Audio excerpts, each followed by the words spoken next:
성도님을 사랑하십니다. 한번 인사하시겠습니다.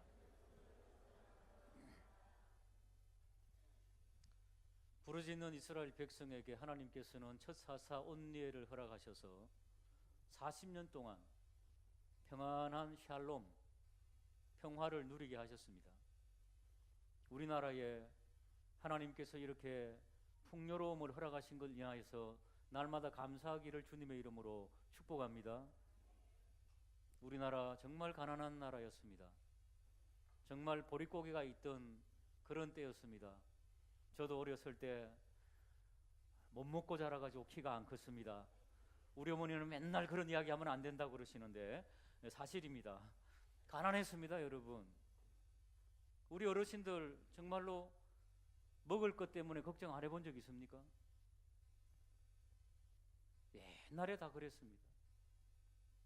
그때 신앙생활 굉장히 열심히 했습니다, 어르신들. 난로도 없는 겨울에 예배당에서 엎드려서 기도하는 분들 많았습니다.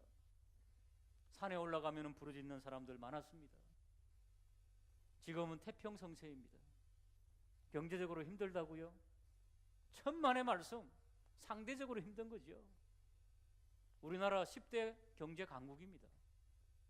여러분, 과거에 이렇게 살아본 적 있습니까? 없습니다, 여러분. 옆에 있는 분들에게 감사하십시다. 한번 인사하시기 바랍니다. 지금은 불평이 나와야 될 때가 아닙니다, 사실은. 그런데 인간은요, 얼마나 간사한지 사악한지 지금도 또 불평이 나오는 거예요. 그게 이스라엘 백성입니다.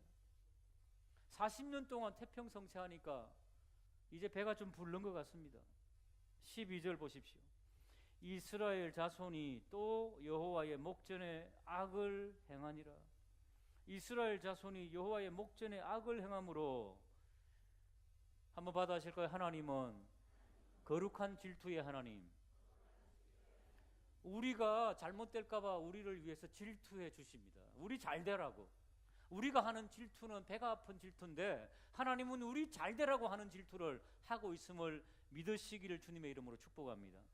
그러니까 여호와 앞에 악을 행하면 안 되거든요. 그러니까 하나님께서 이방 민족을 들어 쓰십니다. 여기 보십시오. 12절 마지막에 모압 왕 에글론을 강성하게 하사. 모압 왕 에글론, 모압 왕, 이스라엘과는 게임이 안 되는 족속입니다. 부정한 족속들로서 하나님께 저주받은 족속입니다. 모압과 암몬, 아말렉 뭐 이런 족속들. 이스라엘 백성의 강성함 앞에서 명함도 못 대들던 그런 어떤 백성들을 하나님께서 강하게 하십니다. 왜? 악을 행하는 이스라엘, 하나님 믿는 백성들을 채찍질하시기 위해서. 그래서 13절에 보니까 에글론이 암몬과 아말렉 자손을 모아가지고, 모압 왕이 있죠, 강하게 돼가지고 주변에 있는 약소국을 모아가지고 연합국을 형성해서 이스라엘을 공격합니다. 자존심을 건드는 거죠, 하나님께서.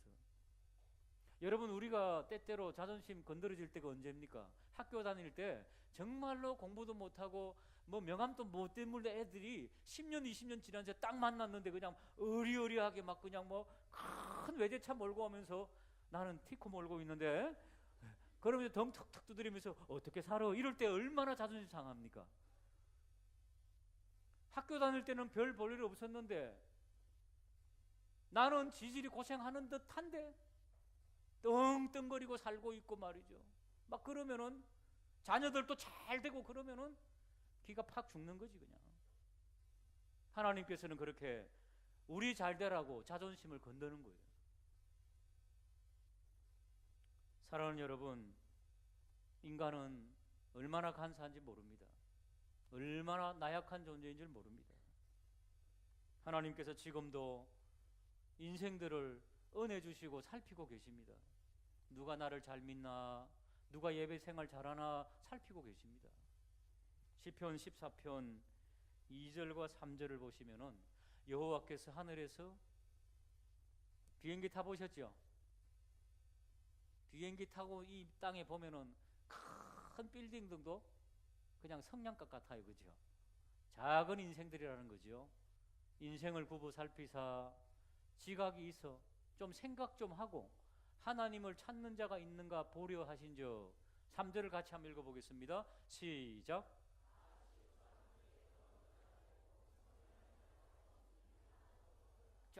조금 물질적인 부유함 주고, 조금 시간적인 여유 주고, 조금 허리를 펴게 하니까 아이고 힘드네, 어렵네, 50년 전 60년 전 생각은 못하고 힘들고 어렵네 하면서 하나님께서 굽어 살피신 적 모두가 하나님을 찾는 자가 없고 다 자기 배속 차리는 생각만 하고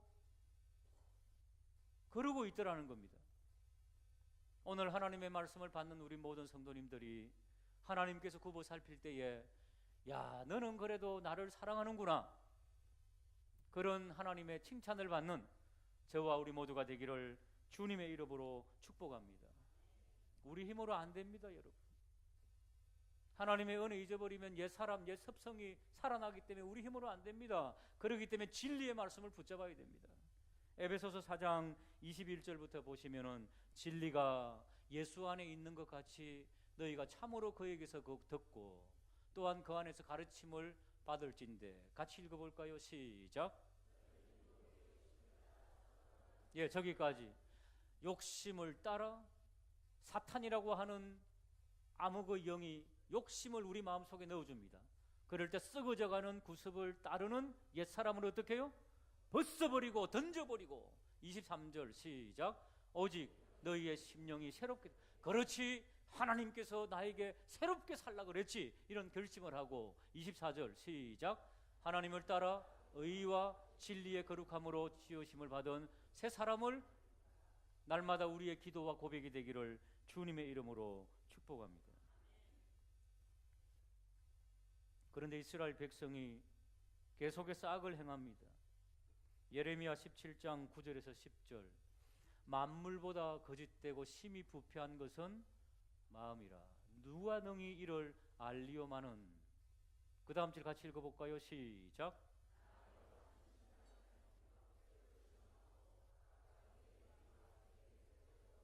저기 보십시오.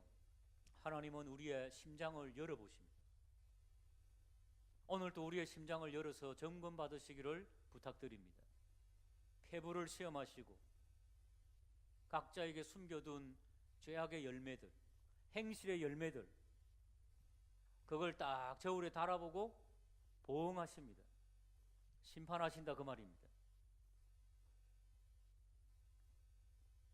자, 이스라엘을 어떻게 심판하셨을까요? 아까 드렸죠. 모압 왕 에글론을 사용해가지고 암몬 족속, 아말렉 족속과 연합하게 만듭니다. 13절 다시 한번 읽어보겠습니다. 13절 시작. 에글론이 암몬과 아말렉 자손을 모아가지고 와서 이스라엘을 쳐서 종려나무 성읍을. 여러분, 이스라엘 백성들, 강하게 하나님께서 훈련한 백성들과는 게임이 안 되던 족속들, 모압과 암몬과 아말렉이 막 일어나서 연합국이 되어가지고 종려나무 성읍을 점령합니다. 자, 종려나무 성읍이 뭘까요? 13절에 한번 받아 할까요? 여리고입니다. 여리고성 기억나나요? 요단강을 건너서 난공불락의 성 여리고성을 첫 번째로 이스라엘 백성들이 만납니다. 하나님께서 정복하라고 합니다. 그런데 너희 힘으로 하지 말고 하루에 한 바퀴씩만 돌아라, 침묵하면서. 그 다음에 7째 날에는 7바퀴만 돌아라. 그리고 횃불을 깨고 함성을 질러라. 이게 전쟁하고 뭐 연관관계가 있습니까? 고고학적으로요, 여리고 성은 난공불락의 성으로 얼마나 성벽 두께가 두꺼운지 몰라요. 도저히 승리할 수가 없는 게임이었습니다. 그런 전쟁을 하나님께서는 7일 만에 이스라엘 백성들에게 믿음으로 정복해 한 난공불락의 여리고성. 여리고라고 하는 뜻이 종려나무입니다. 종려나무 성읍이라는 것이요. 그곳이 얼마나 비옥한 땅이었는지 종려나무들이 많았기 때문에 별명이 종려나무 성읍, 여리고성입니다. 그런데 하나님께서 하루아침에 물거품되게 하십니다. 싹 빼앗기게 만듭니다. 하나님의 백성이 하나님의 은혜를 잊어버리면은 믿음으로 쌓아놨던 업적들 하루아침에 다 싸그리 무너져 버린다는 것입니다. 얼마나 이스라엘 백성 자존심이 상합니까? 게임도 안 되던 족속들이 일어나서 괴롭힌 것뿐 아니라 우리가 쌓아놓았던 하나님의 믿음의 금자탑을 하루아침에 점령당하는 것, 그보다 치욕이 없습니다. 여러분, 하나님을 만난 이후에 받았던 기도의 응답들을 한번 생각해 보십시오. 얼마나 여러분 신이 납니까? 저도 수백 가지 있습니다. 기도 응답 받은 것. 살아온 세월들을 돌아보니 하나님께 간구할 때 응답해 주셨던 것이 얼마나 감사한지 때때로 일기장에 적고 말이지요. 얼마나 감사한지. 하나님은 우리의 조그마한 숨소리도 듣고 계시다. 시편은 그렇게 고백하고 있지요. 지난주에 우리 교회에서 한 1시간 반 정도 떨어진 평택 쪽에 신방을 갔다 왔습니다. 차 타고 싹 지나가는데 건너편에 호두과자 집이 있더라고요. 속으로 아이고 저 호두과자 오랜만에 먹고 싶다. 근데 운전하시는 목사님이 쑥 지나가더라고요. 그러고 이제 집에 왔죠. 다음날 아침을 먹으려고 그러는데 저희 아내가 오랜만에 제자가 찾아왔는데 호두과자 사왔더라 그러면서 주는 거예요. 깜짝 놀랐어요. 호두과자 먹으면서. 하나님, 어제 호두과자 먹고 싶다 그랬는데 오늘 이렇게 적시로 응답을 해주십니까? 세상이 다 나를 위해 도는 것 같아요. 그냥. 예? 그 제자가 우리 아내를 만나게 해갖고 뭐 사갈까? 호두과자 사가야지 해가지고 갖고 집사람이 배달 왔더라는 거죠. 저에게. 할렐루야. 이런 게 여러분 수백 가지입니다. 여러분 좀 적어 놓으세요. 일기장에. 일기장 펼쳐보면 하나님의 응답 보면 막 수백 가지가 너무 감사해요. 그런데 있죠, 하나님의 은혜를 저버리면은 그 수백 가지가 다 어떻게 된다? 물거품이 돼버리고 말아요. 물거품이. 좋은 예는 아닙니다만 호두과자 먹고 잘했는데 설사였어요. 예를 든다면 그렇다는 거예요. 물거품이 돼버리고 만다는 거죠. 사랑하는 여러분, 하나님은 우리를 지극히 사랑하시기 때문에 우리가 하나님을 바라보고 살기를 원하시는데 그러지 못할 때는 때때로 인생의 채찍으로 우리를 훈련하시고 단련하시는 하나님 앞에 무릎 꿇는 저와 우리 모두가 되기를 주님의 이름으로 축복합니다. 14절을 한번 읽어보겠습니다. 14절 시작.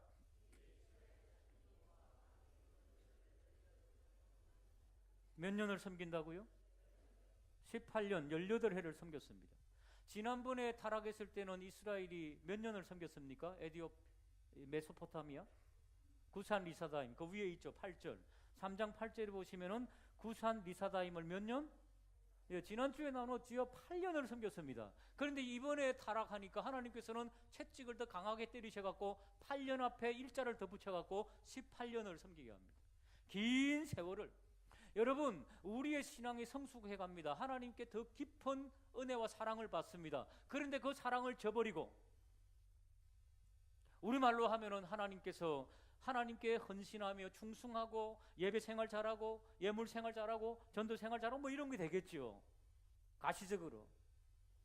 그런데 솔솔 빼먹고 예를 들어서 성숙한 정도에 이르렀는데도 솔솔 하나님을 슬프게 하면 어떻게 한다고요? 하나님은 그 주의를 지키게 하기 위해서 하나님을 잘 섬기게 하시기 위해서 질투하시는 하나님께서 채찍을 드셔가지고 때리는데 우리의 자존심을 건드립니다. 여러분, 직장에 가서도 숭호받게 만듭니다.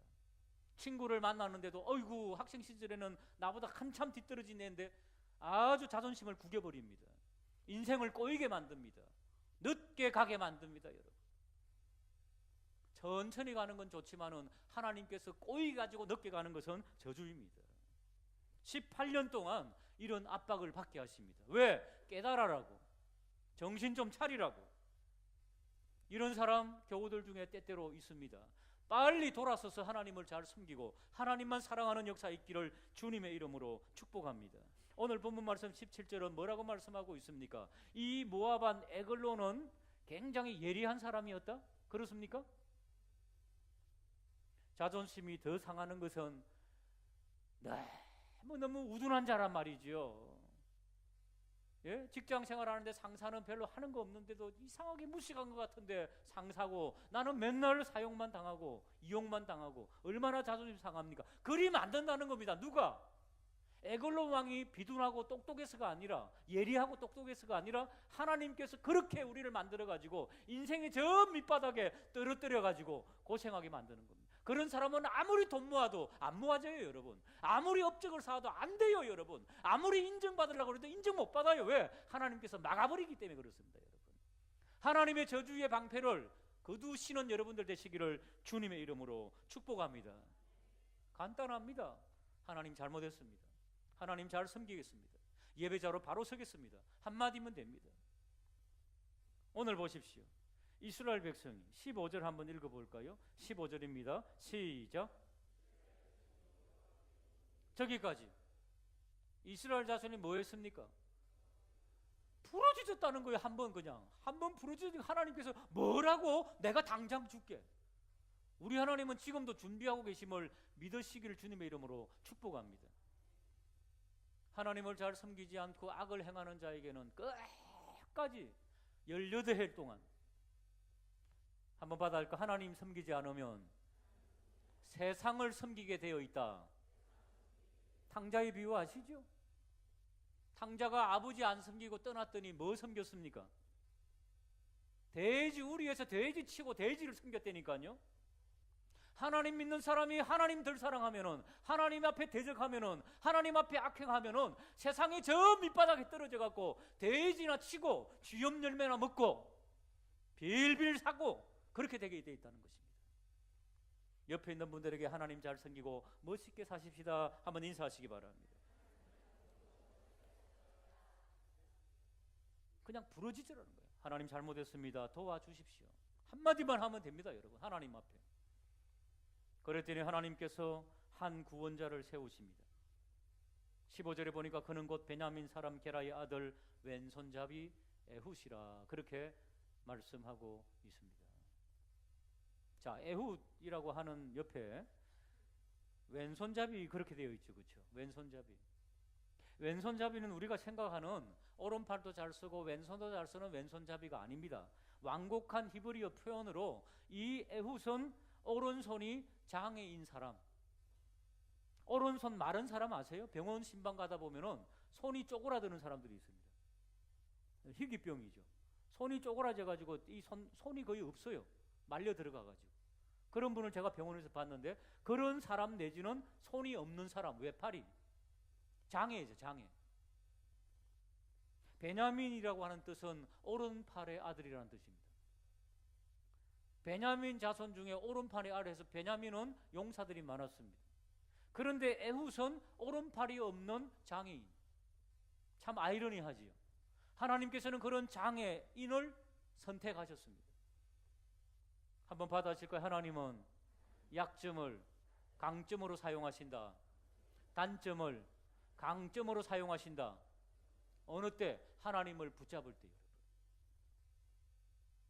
약한 자도 하나님께서는 들어서시고 강하게 사용하심을 믿으시기를 주님의 이름으로 축복합니다. 특별히 하나님의 부르심 앞에 아멘 하고 하나님 앞에 충성만 하면은 하나님께서는 놀라운 일을 행하게 하십니다. 어떻게 그 약점을 강점으로 사용하셨습니까? 자, 외팔이입니다. 아니면 손이 쪼그라든 사람입니다. 오른손을 못 쓰는 사람 에훗이 에글론 왕 모압 왕에게 공물을 드리고 또 18년 동안 섬기잖아요. 자, 팔을 쓰지 못하는 사람이 무슨 위협이 되겠습니까? 그런데 하나님께서 에훗에게 지혜를 주시죠. 너를 허술하게 보는 사람을 어떻게 해요? 네가 한번 제거해봐라. 그래서 오른손이 없는 대신 오른쪽 허벅지 밑에 긴 칼을 하나 숨깁니다. 한 규빗이라고 되어 있죠. 한 규빗이 팔뚝 하나 정도 되는. 그걸 어떻게 숨깁니다. 참 하나님의 은혜였죠. 들키지 않았습니다. 그리고 이제 한번 왕과 독대할 기회를 막기 위해서 딱 기회를 보다가 이제 만나게 되었습니다. 왕이시여, 제가 하나님의 명령을 받잡아 드릴 말씀이 있습니다. 그리고 신하들을 물리고 가까이 가서 느닷없이 왼손으로 오른쪽에 숨겨뒀던 칼을 빼서 찔러버립니다. 찔러버렸더니 얼마나 왼손에 힘이 세었던지 칼 자루가 뱃속으로 들어가 버렸어요. 그리고 조용히 도망 나옵니다. 사랑하는 여러분, 하나님께서 장애인이지만 단점과 약점이 있지만은 하나님을 의지한 에웃에게 이런 놀라운 은혜를 주셨음을 믿으시기를 주님의 이름으로 축복합니다. 그 다음에 에훗이 이스라엘 백성들을 모아서 쳐들어가서 얼마나 선멸하게 됩니까? 29절을 한번 보실까요? 29절을 읽겠습니다. 시작.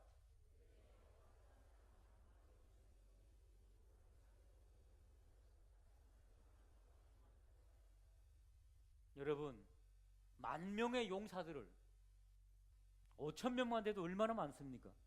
근데 10,000명의 용사들을 전멸시켰습니다. 장애인 에훗이 앞장섰어요. 하나님의 약한 자는 강하게 하나님께서 쓰심을 믿으시기를 주님의 이름으로 축복합니다. 그리고 몇 년 동안 평온, 샬롬을 얻었습니까? 읽어볼까요? 30절 시작.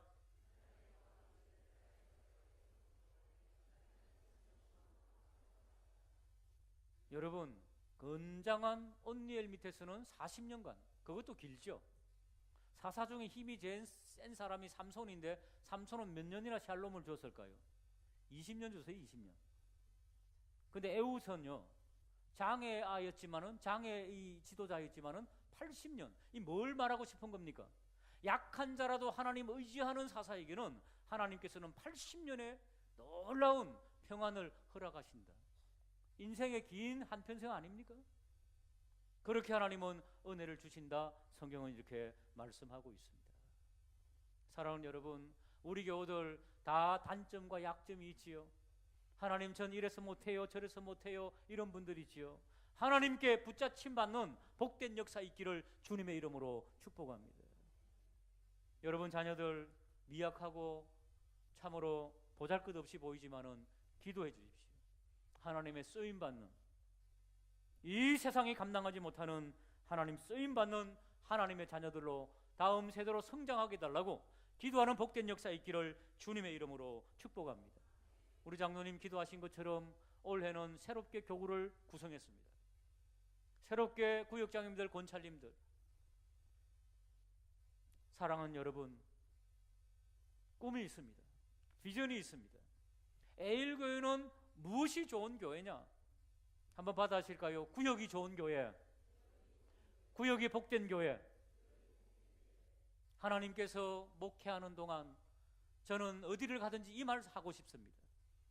지금 당장 눈에 보이지 않고 잡히지 않고 늘 미약하고 넘어지고 깨어지지만, 늘 부족해서 어떻게 구성할까 고민하지만은, 그러나 마침내는 우리 에일교회 하면은 구역이 끈끈한 교회, 구역원들이 부흥하는 교회. 할렐루야. 이런 놀라운 역사 있기를 주님의 이름으로 축복합니다. 연약하지만은 에훗처럼 연약합니다. 참으로 미약합니다. 그러나 하나님의 손에 붙잡히면은 그리 될 수 있다는 꿈을 가지고 달려나가는 우리 모든 교우들이 되기를 주님의 이름으로 축복합니다. 그저 두 격으로 나누었죠. 사랑교구, 하나교구. 사랑교구의 표현은 사랑으로 하나 되자. 하나교구는 하나 되어 사랑하자. 아주 거꾸로 뒤집고 뭐 아주 좋아요. 한번 따라할까요? 사랑으로 하나 되자. 하나 되어 사랑하자. 에일교회 하면은 여러분 화면 한번 보세요. 에일교회 하면은 제일 밑에 줄이 있죠. 에일교회. 자, 구역이 하면은 가로 있는 거 여러분들이 합니다. 구역이, 구역장, 권찰도. 그러면 됩니다, 여러분. 할렐루야. 한 번 더 위에서부터 연습하겠습니다. 에일교회. 본이 되는 사랑으로 하나 되어 구역이, 구역장, 권찰도. 기도하시겠습니다. 하나님 아버지,